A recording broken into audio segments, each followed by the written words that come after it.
Greetings. This is Apostle Biggers-Vails, your deliverance coach. And today we want to talk about believing God. We got to know that if you're going to believe God and you're going to trust God, you got to know that it's not easy. This is where you got to make up your mind and be intentional by studying the Word of God, reading the Word of God, being a part of a ministry that has Bible study, going to Bible study, going to School of Life, Sunday school.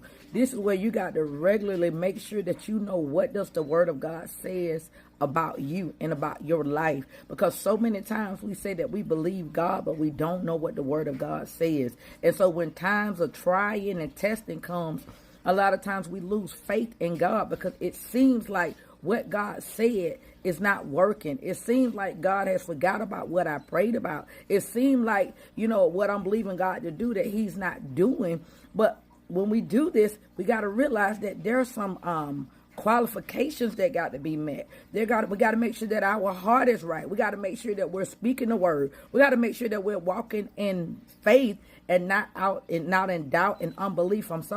This is where we got to make sure that we know what God's word says about our situation and not be moved by our feelings, not be moved by what other people are saying, because these are the things that would damage your faith, especially when we're talking about being great, because we live in a society where it's driven about numbers. It's dribbling about who's the most popular. It's dribbling about who has the most likes. And not understanding when you know what God says about you, you may be at a season that nobody may not like you. You may be at a season that nobody may not see what God sees in you. And so God may have you hidden. God may have you covered for a moment, but that does not mean that you're not great. This is why you got to stay connected to the Word of God, realizing that God said that my hand is upon you and that he said that I still call you to be the head and not the tail. Even though it may look like in life, your life may not look like what he said, but you may be going through a period of testing, a period of being tried. And so I want to encourage you to go back to the Word of God.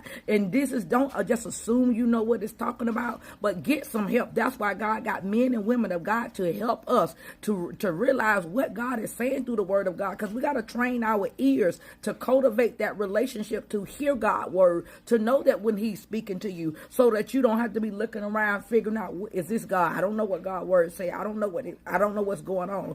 It's because we're not reading the word. And so I want to encourage you, go back into the Word of God. That's what's going to help build up your faith. Go back to Bible study. That's what's going to help build your faith.